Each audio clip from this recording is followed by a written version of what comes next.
Coming up on Telling the Odds, we unpack the Kenobi special look, Sabine Wren has been cast in the AHSOKA series, and Rogue Squadron's been indefinitely delayed. What time is it, 3PO? It is time for Telling the Odds.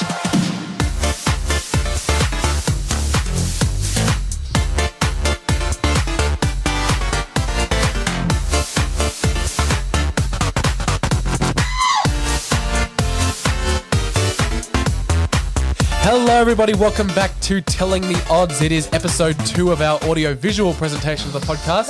Well, technically the first one didn't count. It was kind of just like a bonus channel update version The first proper new one. It was the very first... Yes, the first proper one in this new format we're doing. Welcome back, guys. So you would have gotten acclimatized to the new setting in which we're doing this podcast the first time. Only for it to be completely changed 2 weeks after. Exactly. We've got a new table and all that stuff. Yeah, that's what we were talking about before we started, is we said, be prepared for a lot of cool new videos and all that stuff, channel update, yada, yada, yada. Yeah. And then we don't make videos for like 2 weeks. No, that's because I was on a holiday, but I'm back now. I don't know about you, Michael, but when you're on a plane, I believe that if you are at the window, right? If you're at the window is yours, right? All right. Like if someone says, "Hey, can you close the window?" Right. I'm like, no, I like the window open. Exemption of like sleeping, but like, oh, of course. If it was like this was a flight in the middle of the day, right? Yeah. And it was only from Victoria to New South Wales, so it was like an hour's flight. It's window privilege, exactly. Everyone knows that. These are the laws. Yeah. When this person asked for the window to go down, and look, well, you're going to be turning into a podcast. We just complain about things in our lives. I'm love it. Hey, I'm just shooting the shit before we get into it. Definitely. It's just you don't want to cause a fuss, so you close it. Yeah, everything is okay. But yeah, guys, welcome back. Today we've got a lot of cool stuff to talk about. A lot of cool Star Wars related stuff to talk about. Lots of news, things we have to catch up on while we've been away. But yes. Basically what we're going to do first is talk about a little show called Obi Wan Kenobi. Obi Wan Kenobi. Yeah. Yes. So a little while ago, Disney Plus had Disney Plus Day, which kind of sucked actually. Yeah. I haven't paid too much attention to it overall. I've been kind of like out of the loop a bit, but certainly when you're focusing purely on the Star Wars side, it was pretty lacking. It was pretty lacking. Yeah. I mean, they here's the thing. I mean, it was kind of hyped up by the YouTubers at large, because I watched so many videos. Oh, Kenobi trailer, this is what we're going to see. Yeah, I saw it. Yeah, and a number of them saying 100%, like rumors are confirmed. Like we didn't get anything. We didn't get like nothing, but also, I feel like it was kind of important for them to show like a little bit more. It seems like there should have been a trailer. Look, Obi-Wan has finished filming. Yeah. All right, Andor has at least, I believe they're. It returns, the show that I keep forgetting exists. Yeah, but you know what else? The funny thing is that the funny thing I found is that we got the Book of Boba Fett trailer about a week beforehand. Yeah, it wasn't part of that. Why not release it on Disney Plus Day if you know that you're not going to have a lot of stuff to show, right? Put that there. Put the Book of Boba Fett trailer on Disney Plus Day, and we all go nuts. I mean, I guess they maybe it's like a marketing thing, because Book of Boba Fett is pretty close. So maybe they've been like trying to set the marketing in motion to like build up for like that being their big Disney Plus selling thing for the end of the year, and they might want to start it early so they can like start marketing on like TVs or whatnot. But it just feels a very strange decision. From a marketing standpoint, it didn't feel like a good decision, especially because of the fact that Marvel was all over Disney Plus Day. I mean, they had so much to show, which was kind of cool. We saw a lot of She-Hulk related stuff, and if you're watching this live, or once it's been released, Hawkeye has just come out, and I'm enjoying that show. Have you watched those episodes yet? I have yet to watch them yet. I'll do that before next week. I like them. I really enjoy what I've seen so far, and we'll probably do a review of that once the show's over. We're not going to do like a episode by episode thing. We probably will do that for Book of Boba Fett, though. Yeah, we will do that for Book of Boba Fett. So basically what we saw in this Disney Plus Day's Star Wars presentation is just this special look at Obi-Wan, right? Where you basically got to see Deborah Chow sort of present the show, talk about what we're going to be doing, as well as Ewan McGregor. Yeah, it was pretty much purely. I assume the show will be too, but like focusing.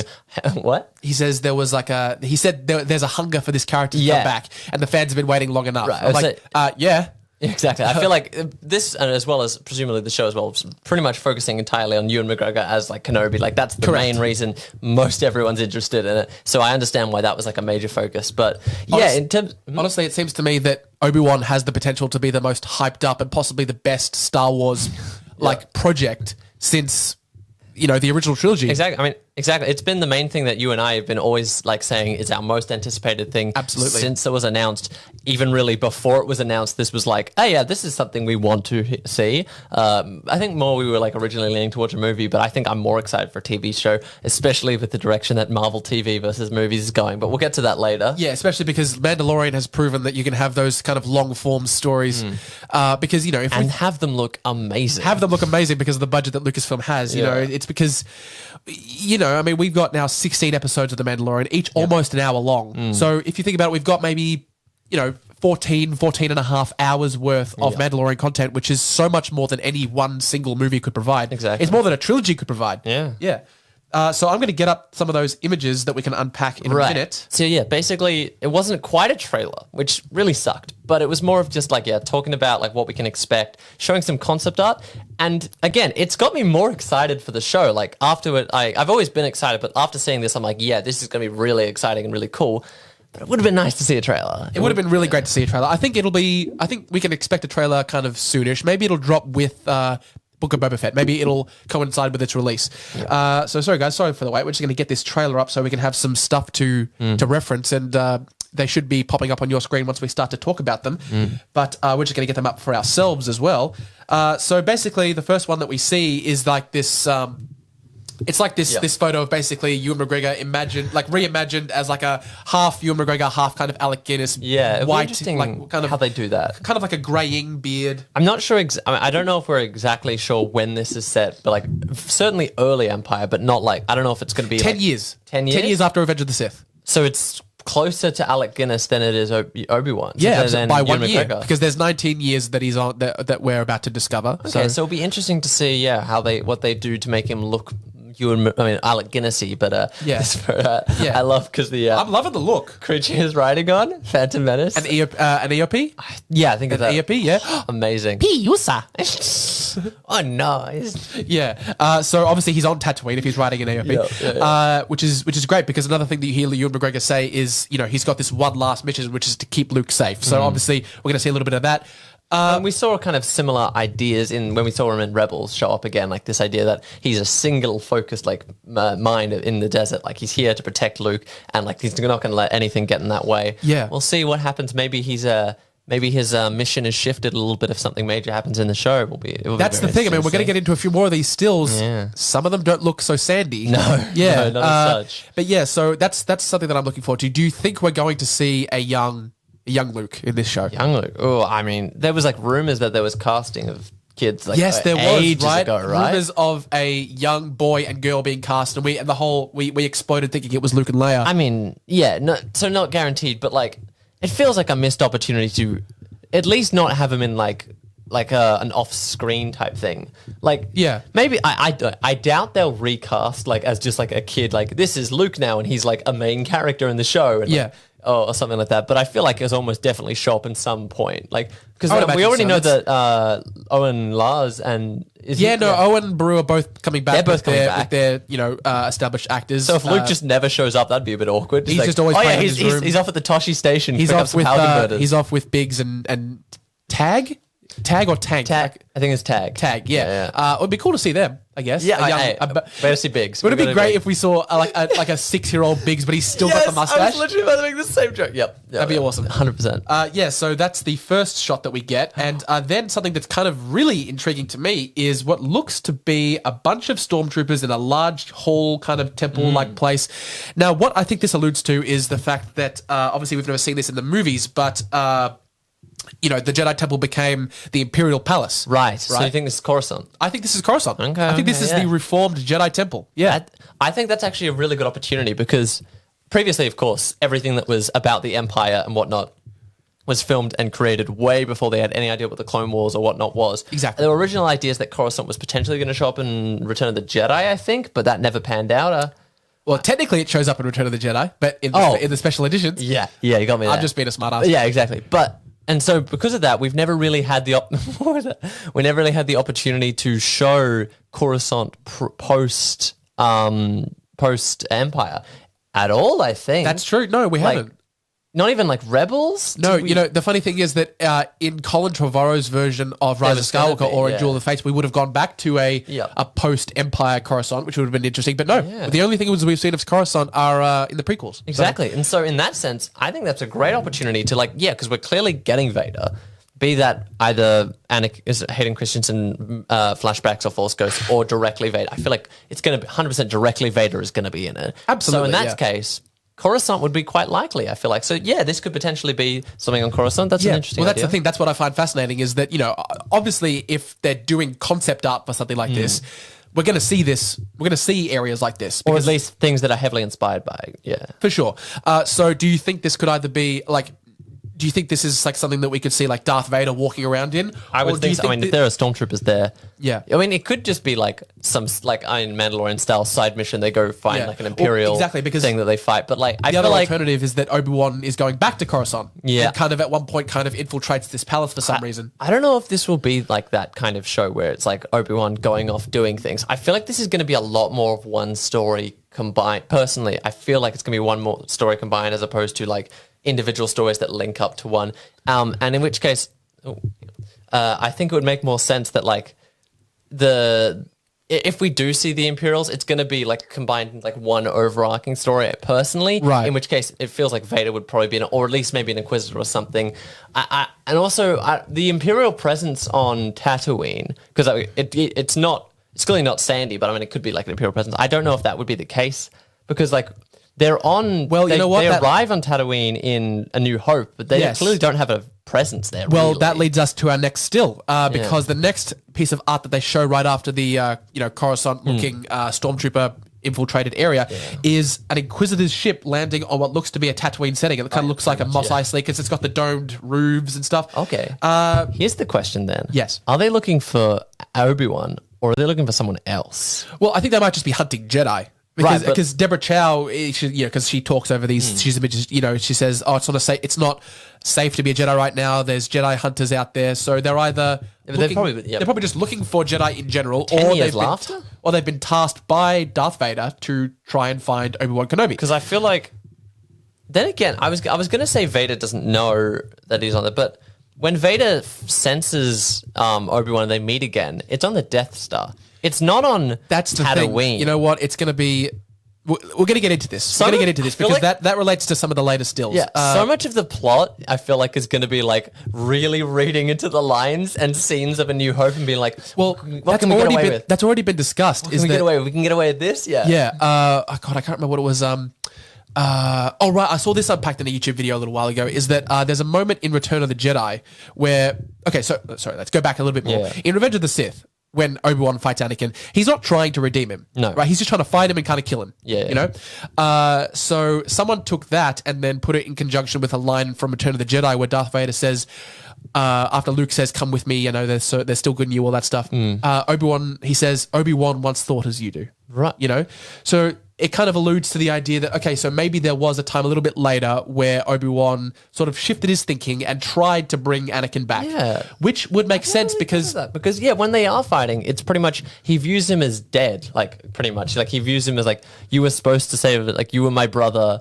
But and then you were. Did he say? Yeah. Well, look, he's on the offensive in that fight. He's not trying to save him. He was sent there to kill him. Yes. Exactly. That's pretty clear. And it connects to the fact that as Padme's dying, she says, you know, there's good in him. I know there's still good in him, right? So you would imagine that Obi-Wan would kind of take that and kind of be like, okay, let's try to prove Padme right and try to bring this guy back. And then the confrontation that might take place between them in this show will then lead. And will then lead Obi-Wan to the mentality that he has in the original trilogy, which is he's more machine now than man, twisted and evil, you know? Yeah, because he views Luke's attempt at trying to save him as like futile. Exactly. I mean, that's what Yoda and Obi-Wan are both trying to say. You must kill Darth Vader, you know? You know, it's only because of Luke's love for his father that doesn't happen. So anyway, let's move on to the fact that also... I know you haven't played Jedi Fallen Order. I've seen things of it, but okay, no, I've yet to play it. Well, one of the main Inquisitors in that game is a character named Trilla. Yep. Right? She's one of the Inquisitors. Right. The Inquisitor that we're seeing in this photo, Trilla and this Inquisitor that's been illustrated have the exact same mask. Really? So I'm thinking that we could see that character be tied over. There is slight variations from mask to mask. I don't know if there have like ever been two Inquisitors that are different but have the same mask. So I think you might be right there. Yeah. Yeah. But also, what I was thinking about is that God, what's her name from the Queen's the Queen's Gambit? That Anya Taylor-Joy? No. The other one. Yeah, her friend. We're stalling here, guys. We're live. Moses Ingram. Right. She's been cast in this show. Right? Yeah. She was part of that cast release. Okay. And there was that whole thing that she said on Instagram where it was like, I play with lightsabers. Yeah. So it alluded to the fact that she was going to be potentially, an Inquisitor or a lightsaber wielding character. But then I went back to that and I thought, again, you can kind of check it out for yourself based on how Trilla looks in Fallen Order. Right, yeah. The way that Trilla looks as a character and Moses Ingram, they actually look kind of similar. Hang on, I'll bring up a photo. Yeah. This is just for us guys. Potential I know casting, we can't, bring it up. But she kind of looks similar to her, and I was like, "Holy shit, is she playing Trilla?" There she is. See, so she could pull that off. She could probably do that. Yeah, yeah. They kind of look similar. Yeah, I'd be interested to know whether they want to, because how defined of a character is she in Fallen Order? Like her personality, her backstory, stuff like that. Well, she's pretty, dead set evil. She hates Jedi people. So right, because I feel like I wonder whether. I mean, maybe they could bring her in, or whether they might want to do their own characters so that they kind of like take it in their own direction as like a writers. Sure, because like sometimes this show already, like Obi-Wan is such a heavily predefined character that I feel like the writers, if they are wanting to do something new and original, might not want to just like have everything already pre-existed that they have to work with. Well, I think my theory just got debunked because she died in 14 BBY. Oh, lovely. It might still be possible. Who knows? Because this might be set over an extended time. It might be extended like over an extended period of years. Yeah, that's fair. And it wouldn't be the first time that they've retconned. Well, I don't know if they've ever retconned a death. They've made characters seemingly die before they were supposed to. They did some sketchy stuff in the Bad Batch, didn't they? With Orn Fritar. Yeah, and Depa Palaba. Yeah, right. They changed the circumstances of her death. Pretty much, yeah. But it's not impossible, but. I personally think they would go with new characters for pretty much everyone in this except Vader and Obi-Wan and Uncle Owen and Aunt Beru. Because I feel like if they want to do new stories, it's just much easier to do that with like new characters that where you're not tied to whether they die in something later, whether their backstories have been already introduced, what their motivations are, whether they've already gone through an arc of something. So, especially how Obi-Wan's already so defined. I definitely think that Ingrid is playing the Inquisitor. Yes, I think she's definitely going to be playing an Inquisitor of some kind. It'd be real awkward if she isn't. Yeah. So we've like pretty much any time we've mentioned the casting, we're like, okay, so she's the Inquisitor, he's this person. Yeah. Be like very awkward. We're just like, no, she's playing like Obi-Wan's best friend who runs the store or something. Yeah, well, that's the thing. We have no context whatsoever, so for all we know, It'd be nice if they gave us a trailer so we could determine context. Exactly. Now, we get a couple more stills here. One of them is kind of like an urban, planet setting and stuff like that. It doesn't really scream a planet that we've seen before. Yeah, it doesn't have the same architectural style of like anything on Tatooine. No, but the interesting thing is that the next one, it kind of looks like the Coruscant underworld, doesn't it? It kind of looks like the underworld of Coruscant. I reckon I agree with that. Which is kind of neon-y in vibe and stuff. It's kind of got that sort of cyberpunk-ish cyberpunk, Blade Runner kind of feel to it, which is what the Coruscant underworld kind of gave off in the Clone Wars and that small part in Attack of the Clones where you got to see it. So that just kind of leads me more into that idea that maybe Obi-Wan's going to go back to Coruscant, because we've seen what looks a lot like the Jedi Temple, and we've seen what looks like the Coruscant underworld. Well, so what? I mean, again, purely speculation here. What reason would he have to go back to Coruscant? I do not know. His mission is clearly looking after Luke. Unless he feels some threat towards Luke is on Coruscant that he needs to seek out and destroy. Yeah. I can't think of a reason. That would be really interesting to see if the show does go in that direction. What would happen? Have you sort of come to terms with the idea that Obi-Wan's going to leave Tatooine? Yeah, I reckon. It's either you have that or you have a show that's purely set on Tatooine, and you'd have to be very creative to come up with some new stories and whatnot on Tatooine, which is the most common location in all Star Wars stories ever. Yeah, but there's that. But also the problem would be, as far as visual storytelling goes, a planet that's made up of nothing but sand. Yeah, it's not very aesthetically interesting. I mean, like half of Phantom Menace is on Tatooine, isn't it? Well, that's what I would say that I would say that a big part of Phantom Menace is not very aesthetically interesting. It's only when you go to Naboo and you see those Naboo's sort by far the best of part of lush that movie. settings and stuff like that it really starts to, visually Yeah. catch your eye. So I can understand why they feel the need to take it off Tatooine. Even in Mandalorian, the reason that Mandalorian works so well is because you get all those nice new settings. You get Tatooine, but you also get the snowy landscapes of Maldo Crease and Trask. It can kind of work for like planet. one episode. Exactly. But like a whole movie that's only set on Tatooine, and especially if he was being like kind of accurate that he's like mostly staying around where Luke is. Yeah. That's going to get pretty tiring pretty quick, Yeah, so, who knows? Now, another thing that we've got here is another still, and it looks very similar to kind of like a Rebel base. Yeah. You've got the... Rebels. The Hoth... Because this is the air speeders, right? So you said we assume it's around 9 BBY? Yeah. So if we do get Rebellion, they'd be pretty early days. There have been rebel cells that have been around since pretty much straight after the Empire started, but no real organization until like a couple of years before Battle of Yavin. So maybe there's like an individual rebel cell that Obi-Wan interacts with. In fact, I feel like if anyone he would interact with, it would probably be Bail Organa. Yes, that's true, because Bail knows he's alive. He knows he's alive. Yeah. That's pretty much Bail, and then I guess, what's her name? Mon Mothma. Mon Mothma. They're she probably finds out later. Yeah, that's about it. Like, I mean, in Rogue One, she says, your friend, the Jedi, So she knows. So she's aware that he's been in contact with him. Yeah, but I feel like that's just more like a thing that Bail has been telling her about, like, as a secret weapon at the last resort or something, and not exactly like, oh yeah, we met him that one time. Yeah, exactly. Actually, that's a really good point. He'd probably have some kind of correspondence with Bail Organa, because, I feel like if that was to be anyone, it would probably be him. Because Bail Organa and Mon Mothma become kind of like the most torrent people who speak out against the Emperor in the Imperial Senate at that time. I know, because we've had rebels where they both show up.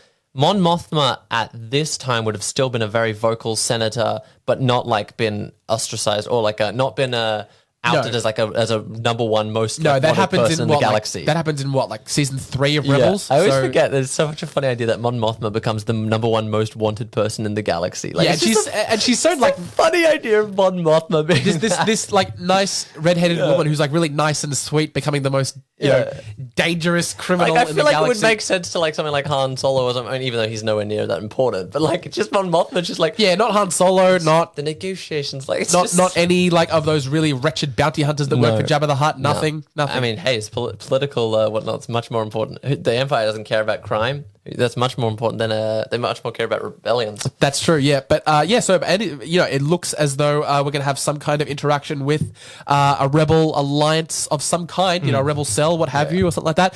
But let's get into the really nitty gritty stills, Michael. The Vader. What looks to be our old pal Darth Vader, chilling in what I'm assuming is his Mustafar castle.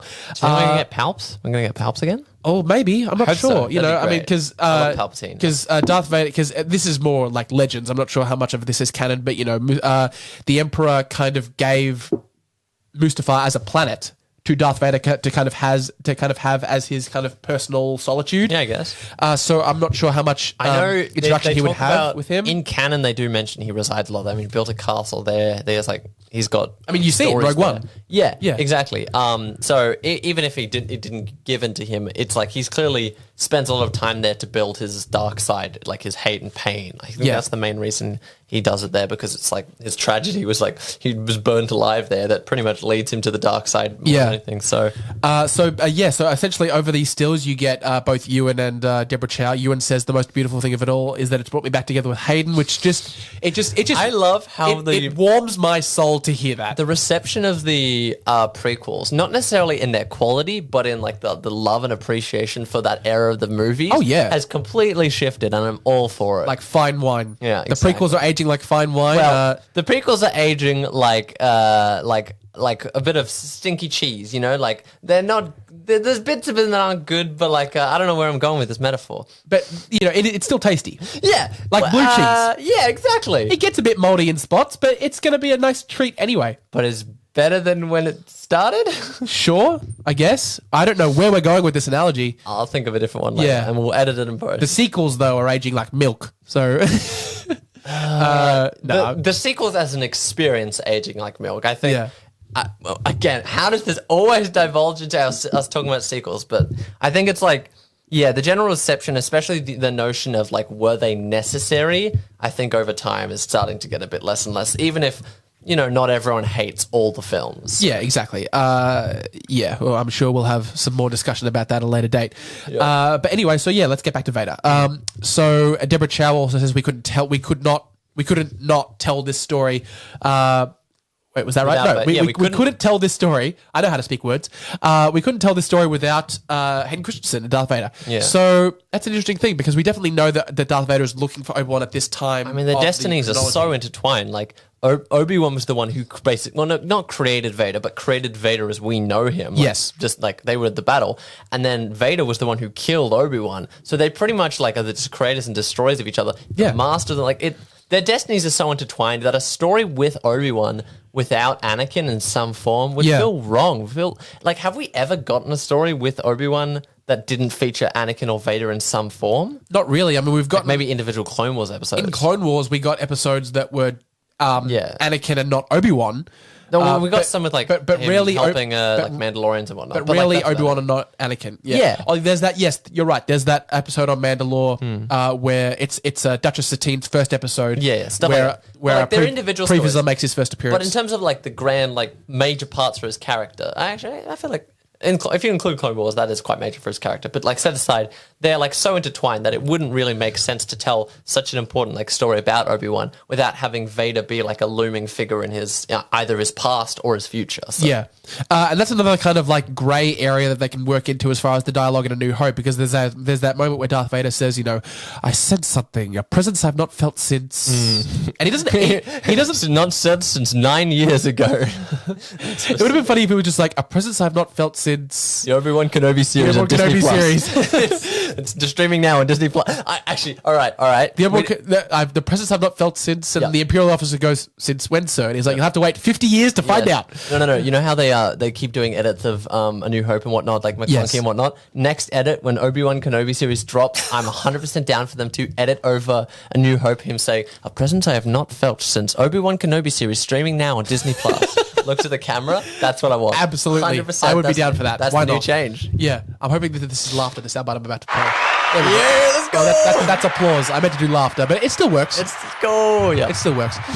So anyway, that's that. So yeah, Obi-Wan and Darth Vader are definitely going to meet, especially based if on they don't, that'd be real awkward. Just like they're both in the shows at like major points, but just never cross. I'm trying to think of like an example of something where like they're both like major characters in this show, and their like storylines are pretty much like intertwined. Like they're both dealing with the same threats, but they just never meet at any point. Like Anakin and General Grievous in the Clone Wars. Yes, How exactly. they just never meet, even though they're in so many stories together. like every character in a movie like Infinity War. Yeah. Like, you know, they're all fighting for the same thing, but they never, you know, Like, cross paths. That'd be quite funny, actually. Yeah. So basically what we're getting now is debunking the idea that they're not going to meet, because the next still is them in a lightsaber fight. Okay, there you go. Yeah. Again, this kind of brings it back to, you know, you also get to hear Ewan McGregor say, "Well, we'll get to have another swing at each other," you know, and we see some sword training with Ewan looking jacked, by the way, Just looking ripped. with his sick tattoos.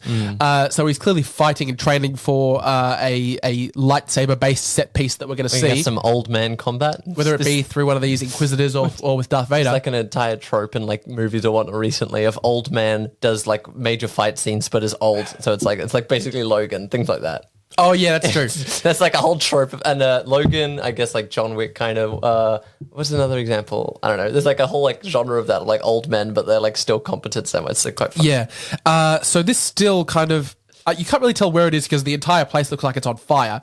But that kind of begs the question, does that mean we're going back to Mustafar? Or, you know, it doesn't have to be Mustafar because it's on fire. I mean, there are other lava planets on fire, but I feel like if you did do something like that and it's just not Mustafar, I'd be like, why is this even here? Like, either you're doing it like this and it's clear, like this is very clearly a reference to the Mustafar fight. Yes. Maybe it's like more of an idea thing. Like maybe they're fighting in spirit and like when they imagine their fights, that just always goes back to their battle in Mustafar because that's like their most important Well, that's battle. the thing that I was talking about earlier on when I was thinking, how could you have them meet but not meet? Yeah. And I was thinking about this idea that you could kind of have them kind of do a similar thing that Luke did in Last Jedi. It wouldn't mean that you would have to just reference The Last Jedi, which people would be kind of unhappy with. Dare they mention this film exists? But if they were to have like some kind of metaphysical fight where they fight as their psyches intertwine. They both just force project to Mustafar and pretend to like fight because they just go through each other. Yeah, exactly. I honestly don't know how it could work. But we definitely know that they're going to have some confrontation of some kind, which I'm not against. I think it's like great that we're going to be seeing Vader as Vader.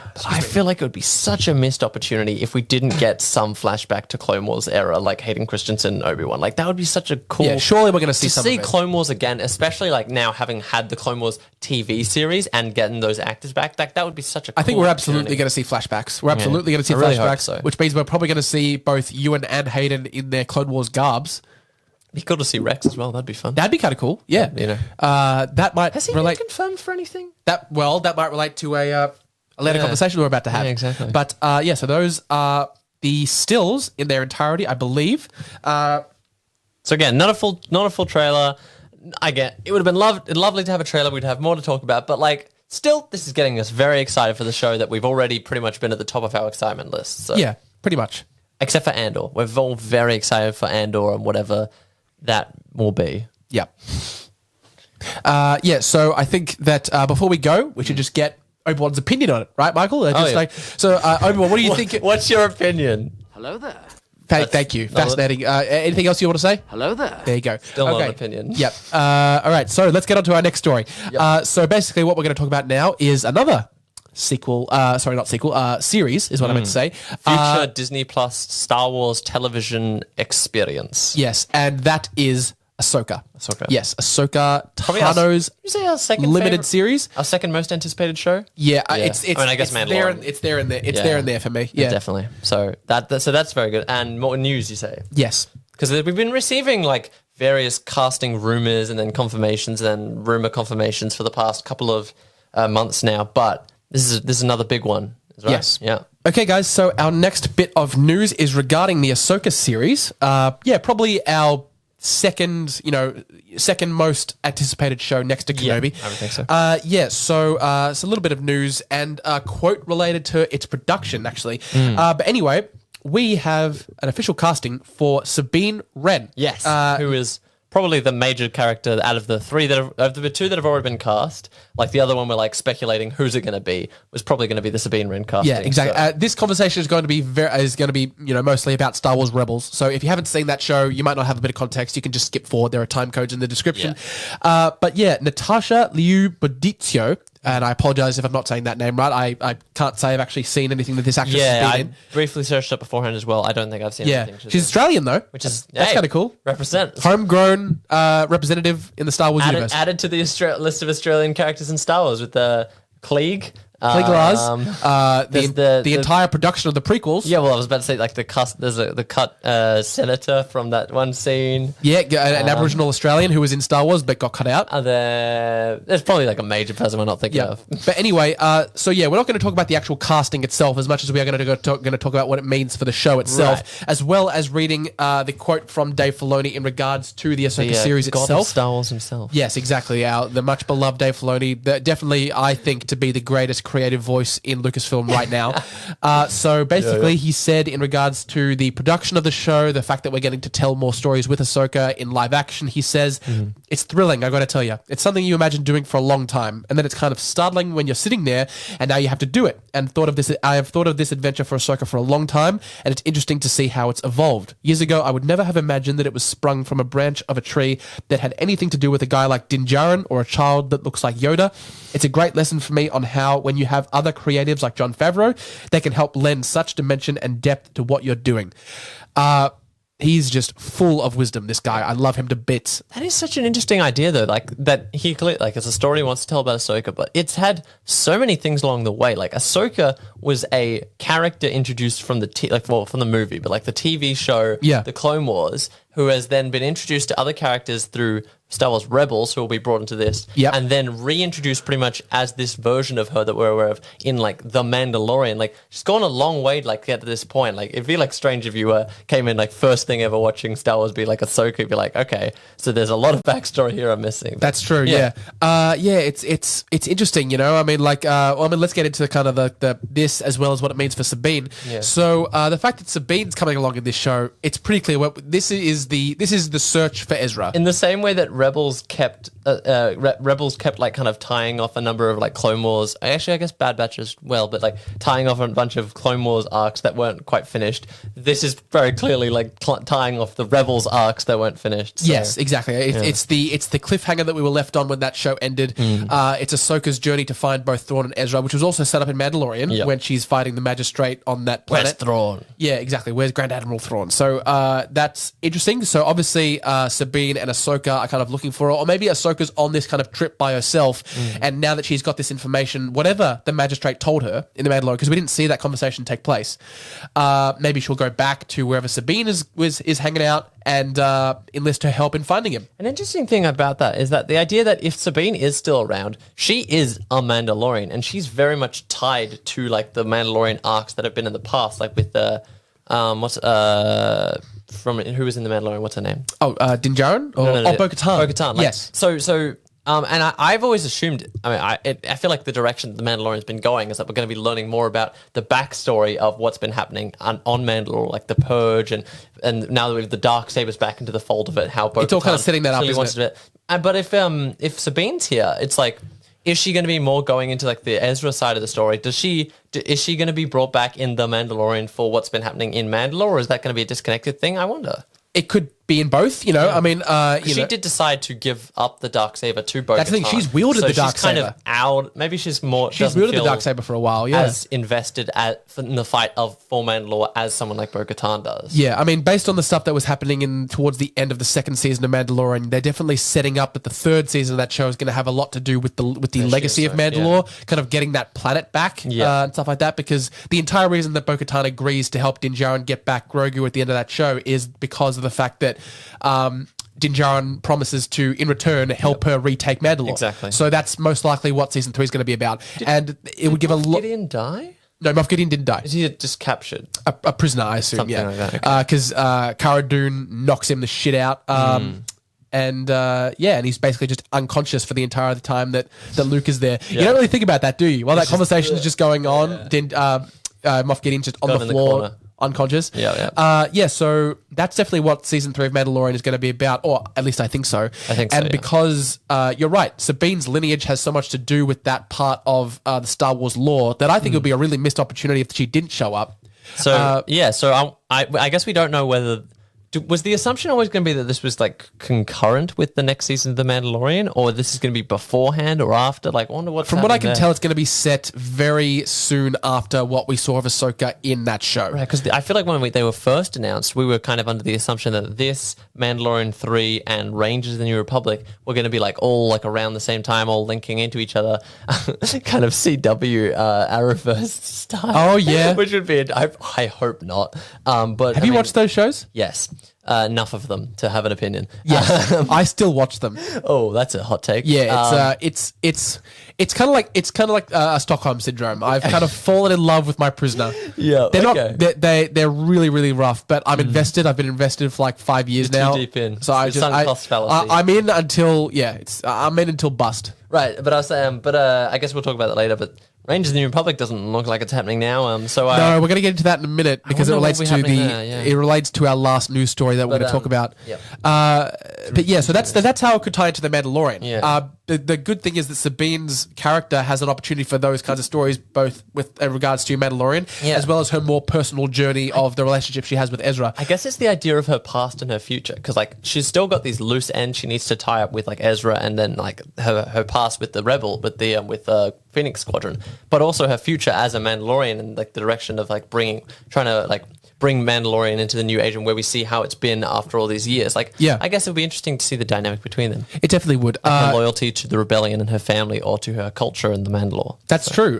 because Ahsoka kind of deals with one and Mandalorian kind of deals with the other. Yeah. But so this journey to find Ezra, because, you know, in Rebels, it never went fully into it, but it was kind of always alluded to kind of like maybe a romantic thing between Ezra and Sabine. Oh yeah, I mean it's kind of like he's like a kid and he's just kind of like interested in this girl, but like towards the I end, believe they're feel around like, the same age.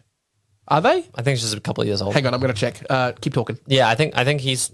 Gosh, how old is he supposed to be? I'm going to find out because he was born on Empire Day. He was, so he was born during the events of Revenge of the Sith. Yeah, so and it's about 3 years BBY, isn't it? Yeah, so he's about 16, isn't he? So let's see. I always assumed she was like 2 years older than him.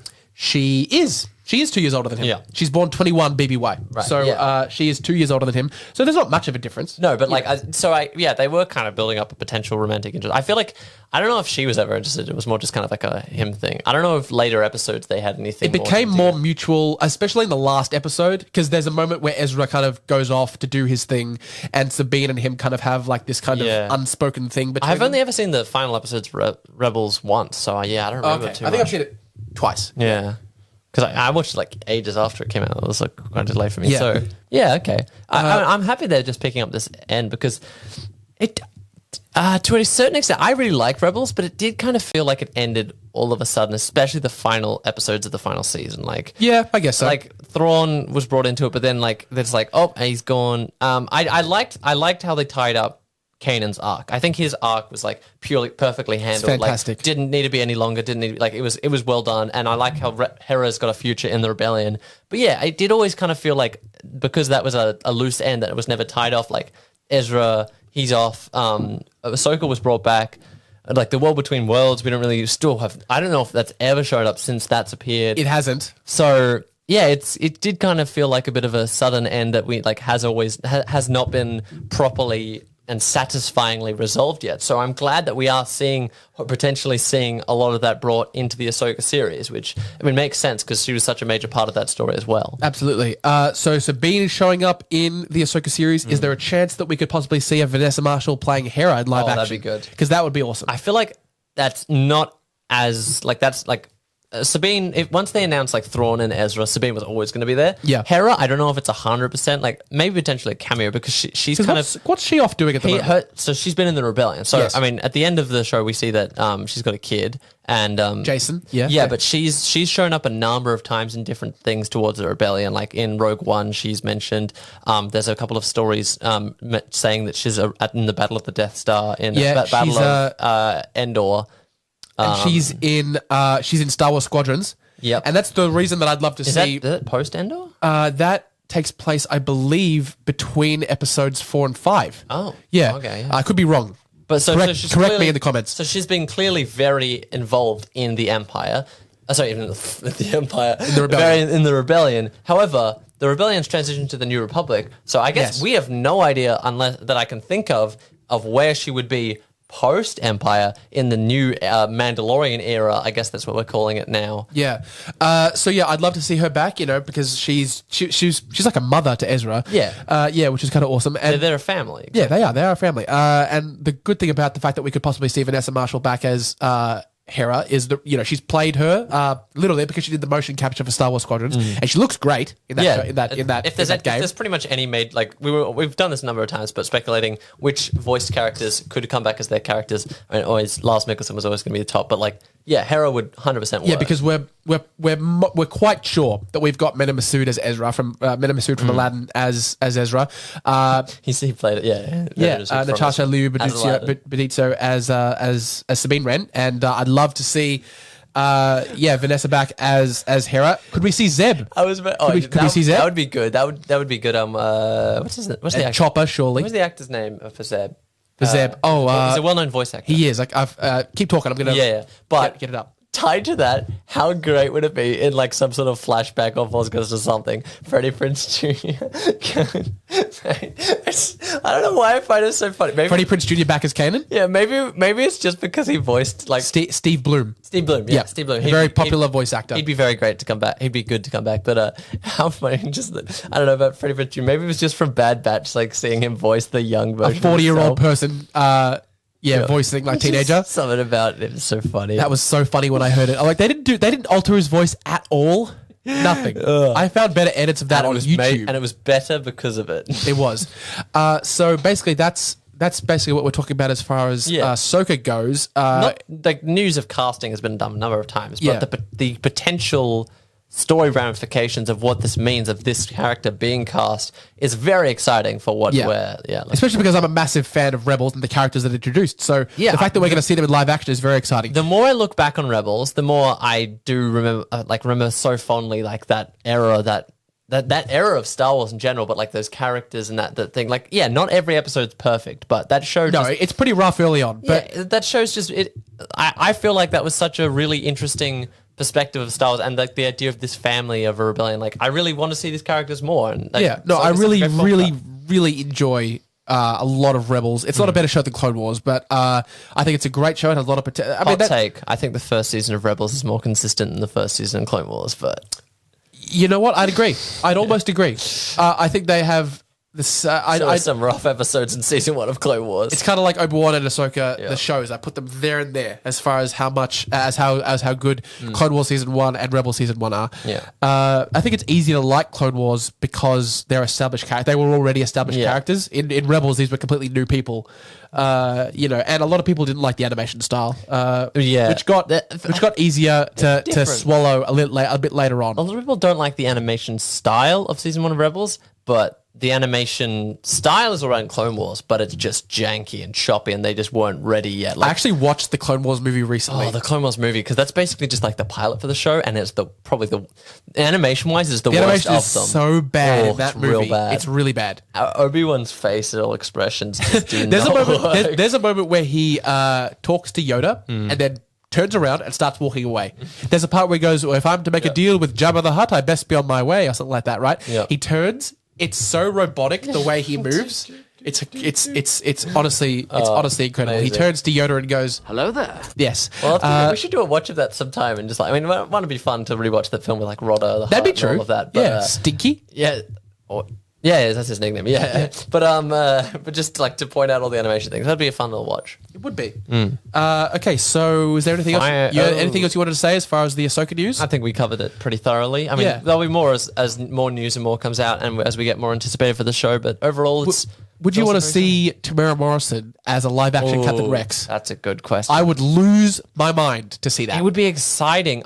Because Rex is so tied to Ahsoka's story. Right, but also Rex is such a predefined character. Like, I feel like Tamara Morrison coming back as Boba Fett works, because Boba Fett, we haven't really explored much of the character before, and really when we have, it's either him as a kid or Tamara Morrison's already played him. But Rex has got such a massively defined character and past and history to him that I'm not saying Tamara Morrison can't do it, but he would like... He couldn't just play the clones that he would have played when he did the original the prequel trilogy, because like they don't really have a personality or characters in that. They're just the clones. Like they would have to put extra effort into making like sure he actually can play the Rex character and not just another clone. But so I think it would be great, but I feel like it'd be a real hit and miss. Like that could pretty easily like not work as well, in my opinion. Yeah, that's true. I agree. All right. Also, especially how tied, how so many people are like super set on the character that appears in Return of the Jedi being Rex. Be real awkward if it's just like a couple of years later suddenly it's Tamara Morrison again. Yeah, that's true. Okay, guys. Today we're going to get into our last story. We're going to get into our last story that we're going to, because it's probably going to open up some pretty juicy discussion. Yes, this is probably going to be the major discussion part of this episode. Yes. I think. Rogue Squadron, Patty Jenkins' fighter pilot movie that was, I believe, announced at last year's Star Wars Investors Day as part of that massive announcement that we got where Ahsoka was first announced and Andor and... Wait, Ahsoka was first announced there? Ahsoka was first announced there, yeah. Wow, it feels like they announced Ahsoka ages ago. Rogue Squadron and Rangers of the New Republic. We got a little bit more news on Obi-Wan and stuff like that. So, so... that was probably the big Star Wars news thing where they just dropped everything that was potentially coming in the... Well, that was supposed to be when everything was certainly coming in the future.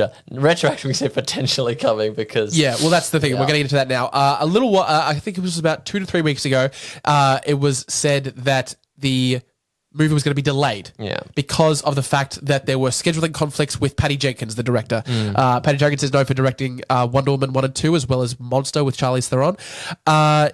So that smelt like it feels like whiplash. That stunk of deceit whiplash. for me as soon as I heard it, because it feels exactly like, oh yes, Lord and Miller are leaving because of creative decisions. You know, we just feel like it's a different direction. Like it's just flashbacks to like 2017, 2018, around about Star Wars. Actually, probably that's the thing. What we're talking about now, it wasn't like fully set in stone when that part came out. Oh, it was like right. it was there was creative differences, right? So not creative differences, just scheduling conflicts. Because I'm getting ahead of time. Patty Jenkins wasn't able to kind of like time out some of the other films that she was doing and stuff, and that's why it sounded like bullshit to me. Yeah. You know, Patty Jenkins is a very successful, very intelligent woman. You don't think that she'd be able to fully, space out her time as a woman in that industry to do her job in the best way, especially because of how clearly passionate she was to tell this story, because she did that kind of promotional video when the movie was first announced about the fact that her father was a fighter pilot. You feel like this would be a priority as well, because this is like the next Star Wars film that was going to be released. So the fact that they had scheduling conflicts with a massive director like Patty Jenkins just smelt a bit fishy to me. And then, wouldn't you know it, about a week and a half later, we find out that Rogue Squadron has been indefinitely delayed, which translates to it's not happening. And there is a quote directed to this in regards to Patty Jenkins and her kind of possible altercations with Kathleen Kennedy. Right. It goes, the real culprit was the dreaded creative differences. Specifically, Jenkins couldn't agree on the script with Lucasfilm executives. That's not unusual, of course, but it's a laughably recurring problem at Lucasfilm under President Kathleen Kennedy. Says agents, top filmmakers are dying to make a Star Wars movie until they sign on and experience the micromanagement and plot point by committee process. Jenkins wasn't willing to dick around, and she has other projects, notably Wonder Woman 3 at Warner Brothers, where she enjoys more creative freedom. Michael, I am so sick of this. It just keeps happening. Like, and every time it doesn't result in a good thing. Like, no. Like, we haven't had a movie since, not since Last Jedi, have we had a movie that hasn't experienced any problems? Because it was any behind the scene problems as far as production goes. Yeah, exactly. Because it was pretty. It was pretty fluid with Last Jedi. I remember them hearing that said that they gave like Ryan Johnson a lot of creative control. You know. Well, yeah, exactly. That's the thing. I don't know why they shied away from that. But look, so after that, you had all that stuff that went on with Lord and Miller in Solo, which resulted in like the most committee-made Star Wars film ever. Yes, Ryan Johnson's trilogy scrapped. Benioff and Weiss's Star Wars trilogy. I don't know if they've ever actually directly said that Ryan Johnson trilogy is scrapped. It's just they haven't mentioned it in like 4 years. So well, yeah, it's 100% coming. Yeah, exactly. So that's gone. What else? I feel like I'm missing out on something else. The major ones. There was rumors of like a Boba Fett film in the past. But that was a little while ago. That was ages ago. That was when Josh Trank, the director of Fat Forstick, was assigned to it. I'm actually kind of glad that didn't happen. That's going to be a one we watch together. But. Yes, that's that. Sure, why not? So it's just been the film industry part of Lucasfilm has just been littered with this rubbish. Yeah. I wish that it didn't seem like Kathleen Kennedy's fault, but it kind of does. That quote directly alludes to her micromanagement. It's always been stated as like, Lucasfilm interfering and stuff like that. And I guess it says Lucasfilm executives. Yeah. That's a blanket statement for Kathleen Kennedy. Yeah, especially because it just feels like this idea of our favorite Star Wars stories in like the recent history have been ones where they've really given like the opportunity for like the artists and the creators to be able to like do what they want to. And this felt like the way that, as you said, like she was telling in a story about like how her connection with was it her father, like pilot or? Yeah, her father was a fighter pilot. This feels like it was going to be a passion project thing where they gave like freedom to her, but no, I guess. Maybe you could say like there's a bit of an issue because like it was Rogue Squadron is like a well-defined like thing in like original trilogy past, and they said they couldn't agree on the script is what they said, and so I guess you can't do like major changes to that there would have been, but it just feels like such a missed opportunity. I know that's the thing. That's the semantics of it. You know, we don't care what it was actually about. I was just excited to see Patty Jenkins direct a freaking Star Wars movie. Yeah, exactly. Yeah. Make it about Gungans. Who do I care? Patty Jenkins is an incredibly talented person. I was so excited for her to actually helm a project like this. And now it doesn't seem like it's going to happen because of the fact that this micromanagement in the film part of Star Wars keeps going on. I don't see why... Jack, it's indefinitely delayed, which means it will come out in 17 years. Yeah. Honestly, I'm just saying, if any of this bullshit happens with Taika Waititi's movie, I will just boycott the films. Chances potentially maybe lower because he has directed Star Wars on the in the Mandalorian. That's before. true. He's directed on TV. Mandalorian, but then again, Ryan Johnson did do Last Jedi, and they were very happy with him until they just no longer said anything about his trilogy. That might be where it's spawned from, because it's no secret that the Star Wars fan base hasn't been the same since The Last Jedi, nor has the creative process, right? So the fact that all of this micromanagement crap started happening after Last Jedi was released, maybe that's because they're so... I know one we forgot. There was slight issues with reshoots in Rogue One. That is true. He did. Gareth Edwards did shoot that all originally, only for it to then be pretty much reshot and major change to the script that I don't think release the Gareth. Yeah, that wasn't Gareth Edwards' decisions. Although he was still very face oh yeah, it's still my film, talking production, but there were major changes to that. That's one thing. But I don't know why, because it seems to me that whether it's Kathleen Kennedy specifically or it's just the major creative heads at Star Wars, they seem to have left TV alone. They're just they've hired the right people and they're just go do your thing, and it's clearly working, right? But for the movies, they can't leave. They just. Yeah, they just keep interfering. It feels like it's kind of not a priority. If you talk about 5 years ago, you think, what is Star Wars? Oh, Star Wars is a movie series. It's a series of movies. I'm oh yeah, there are some TV shows. That's not the main thing people think of when Star Wars. We had Clone Wars and Rebels. That was it. I guess the idea that it's not a priority, or at least wasn't a priority, has really lent to the fact that they can kind of do whatever they want, and is why we're in kind of the Star Wars TV renaissance. Well, I mean, it's not really a renaissance if it's the first time it's been. Well, Clone Wars was a little bit, but that's the thing. It's huge. That is pretty much what. And when people are saying, "Oh, I'm anticipating the next Star Wars thing," they're almost 100% talking about a TV show. We don't know what's happening with the next movie whenever that's. Well, I stand by the fact that Star Wars works better on TV at this point. Yeah. All right, the saga movies belong on the big screen, obviously, but we're never going to get another Phantom Menace again. That was perfection. Well, that's the thing, is that the smaller stories that they're telling now in today's day and age of making Star Wars stuff, right?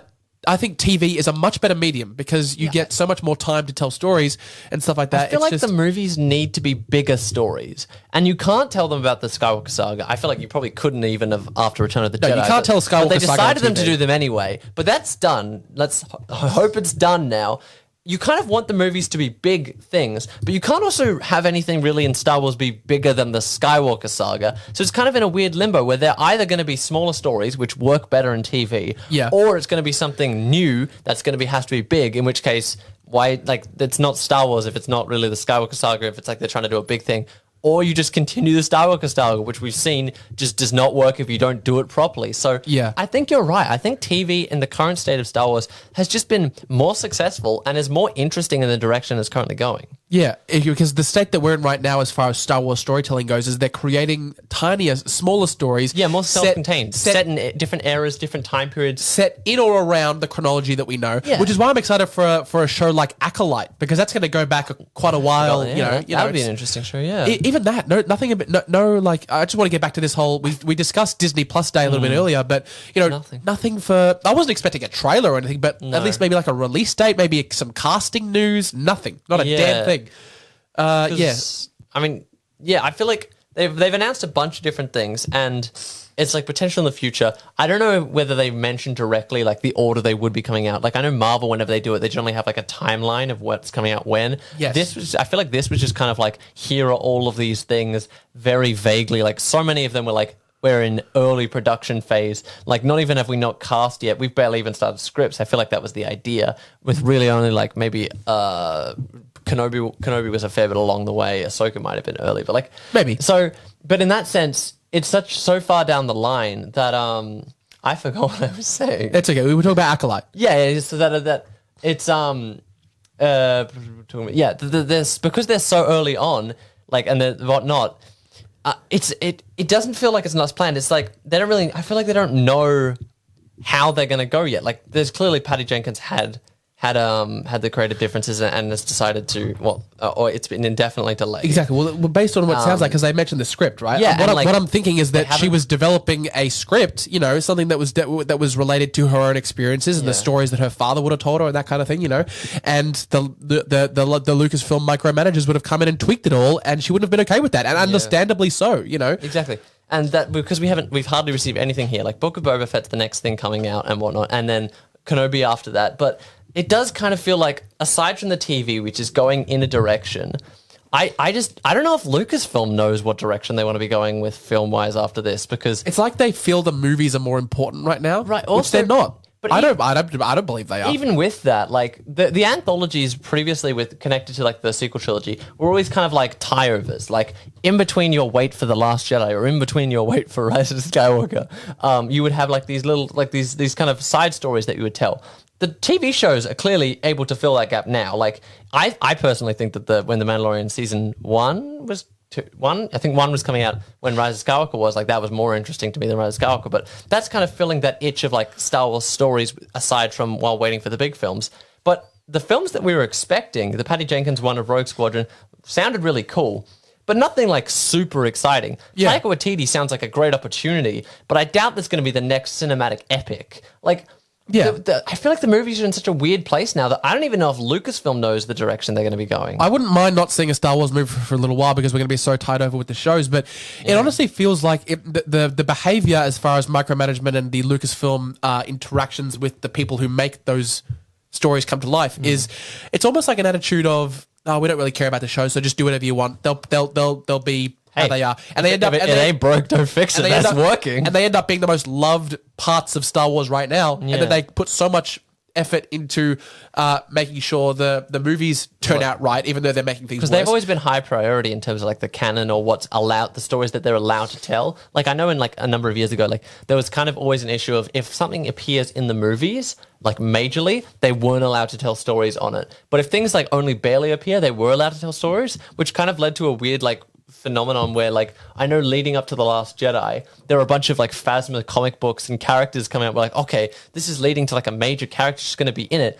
but no, it's because she was hardly in it that they could tell all these stories about that. The movies have always been the priority of like what is allowed to be told. Exactly. I mean, we're kind of speculating a little bit in terms of we don't know 100% what goes on in Lucasfilm executives, if there's like some person behind the scenes at Lucasfilm or Disney who's like super influential, who just kind of directs things. But like, all we know is that it just keeps happening. It does keep happening. And it's so annoying. I feel like you would look at that at Lucasfilm and be like, what's happening here? What's being successful? Clearly the television direction is going, and just keep pushing that. But that doesn't seem to be the case. You know what's being successful? Letting people tell their stories. Yeah. Because that's what Dave Filoni and Deborah Chow and Jon Favreau and Rick Famuyiwa and Taika Waititi, all the people who made The Mandalorian and are about Robert Rodriguez, who's directing and show running the Boba Fett series. Right, yeah. I forget about that. He's just, they're getting the chance to tell these stories that are just going to be really enthralling and interesting for us to see.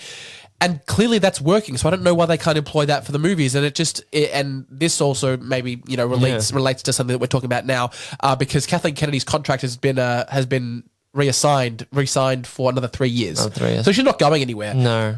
Well, I mean, I guess... Because that's the thing. I mean, people don't see this. If you look at it purely as a business thing, like early on, the Star Wars films, of course, were incredibly successful. They're not going to fire or get rid of her because they're like not successful. That wasn't the case, except for Solo, which was a bit of a glitch. Like, that's about it. Look, and now the direction I feel like Disney's going, where they're trying to promote Disney Plus, keep it going. The Mandalorian was a huge success for Disney Plus. I know so many people like just got the like Disney Plus early on for the Mandalorian, have just kept it going. Like, it's not... Star Wars isn't in a bad position, but it's like, it feels like the its success doesn't 100% always correlate to what's good or like what we wanting with it, because there's always been these kind of like failures behind the scenes, and that hasn't always correlated to what I feel like Disney would view as a success for Star Wars. Well, that's the thing. I mean, like, they don't view our creative differences and the loss of directors and script rewrites and stuff. They don't see that as a reason to let someone like Kathleen Kennedy go. They see neither should it. If you're going to let someone go, it should be for like major like the way that someone's going to get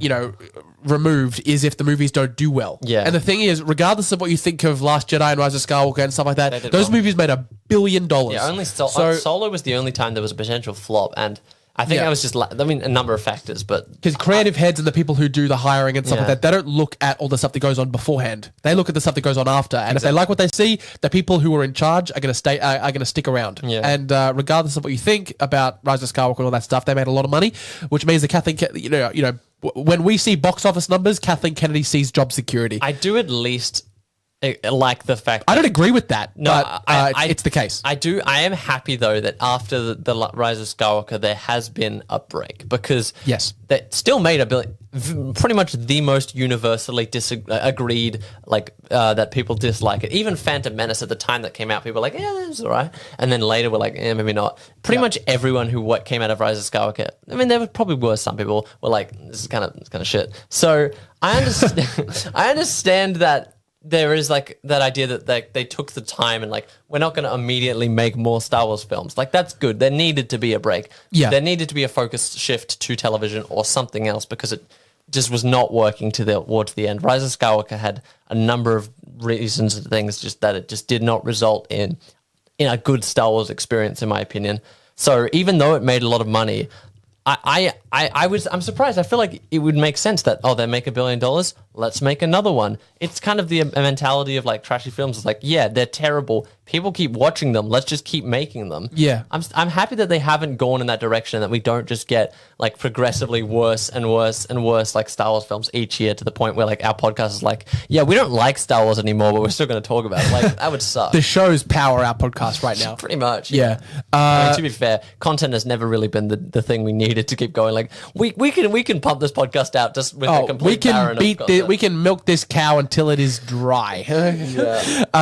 So I guess that's. I guess I just wanted to talk about the fact that I'm not sure why Kathleen Kennedy would want to create problems like this, especially because of the fact that she's been very vocal since she became the president of Lucasfilm about the right amount of female representation in the subject matter. They've not only done that with main characters like Rey and Jyn Erso and stuff, but this would have been your first opportunity to have to have a female director in the Star Wars movies. Yeah. We've got Deborah Chow, we've got Bryce Dallas Howard on Mandalorian, but this would have been the first movie directed by a woman for Star Wars, and I would imagine that no one would want something like that more than Kathleen Kennedy. I don't agree with all the the Force is female bullshit that happened a couple of years ago, but it's just inclusion. I know, feel of course, it's inclusion, but it's the idea of dramatically shifting what has so heavily been perceived as a male-dominated fandom for the past 20, 30 years. Yes, and not even shifting the demographics, but shifting the opinion that it is that demographic.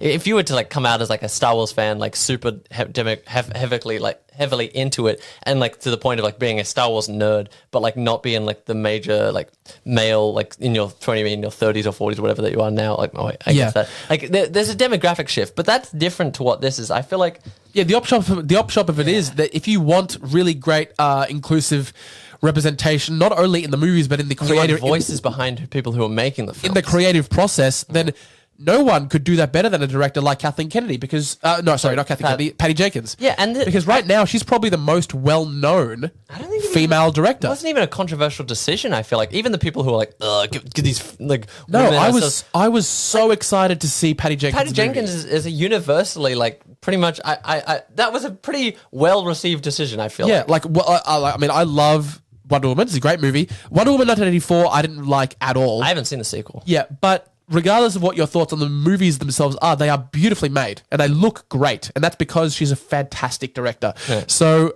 I was really excited to see this movie. I'm probably not ever going to see this movie, which is saddening, but I really hope that Taika Waititi's movie ends up okay and it makes it out on the other side in the form that he wants it to take. Yeah, if I had a nickel for each time this keeps happening, I would have 5 nickels, which isn't much, but it's just weird that it keeps happening. I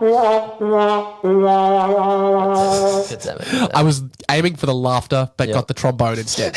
We really got to label these. We sure have to work it out. That's all right. Hey, it works better. Yeah. But guys, I think that's the show. That's basically the main 3 discussions that we wanted to have. Anything? Was there anything else you wanted to talk about, Michael? No, I think there's. I guess there are some other news overall, in our extended break that we've had that we haven't been able to cover, but.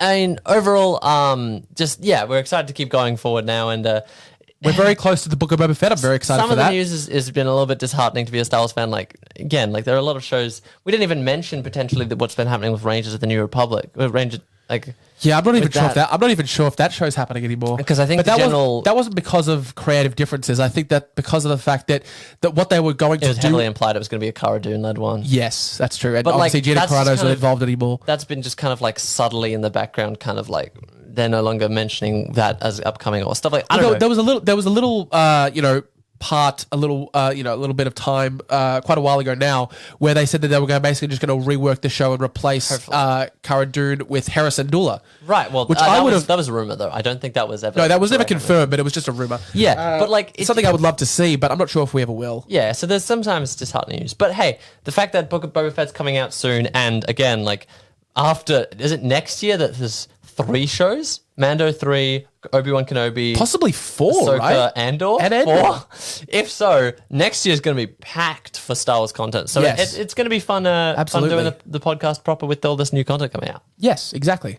That's Otherwise, yeah, stay tuned for when we do the stay tuned for when we do the Boba Fett weekly reviews. But up until then, we'll still have Star Wars weekly news for that. But exactly. yeah. So guys, thank you so much for listening as always, listening and watching, because you can find us both on YouTube and on Apple Podcasts. So we're available on YouTube now in this video format, as well as the all the podcast formats that we're available on will be, the links for those will be in the description, as well as social media, Facebook, Instagram, and Twitter. We're there on all 3 of them. Yep, be sure to tag us and send us messages as well. Basically, this is a new format for us. We're still testing it out. We think it's turned out really good. We put a lot of effort into it. But if you have any advice or feedback, be sure to send us messages and tell us about it because we're happy to hear from you. Yeah.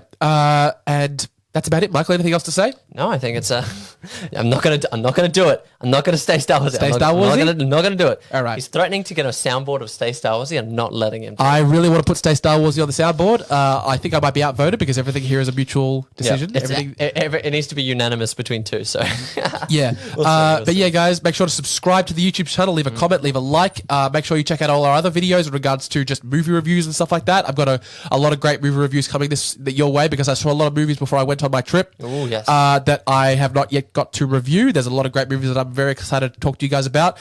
And those reviews will be out as soon as possible. Make sure to download this episode on the podcast feeds. That really helps us. That really helps us out. Yeah. And listen to us there as well as watching us here so you can see our handsome faces. Yes. And for audio listeners, stay in there. You don't get to see our handsome faces. It's like, maybe 20% of the overall experience. But hey, you're still getting some Star Wars content, so that's always fun. Exactly. Stay tuned for a lot more, guys. We're going to be back next week with hopefully a lot more cool Star Wars related stuff to talk about. Michael? Yeah. I forgot what I said. Thanks for listening, guys. This has been Telling the Odds.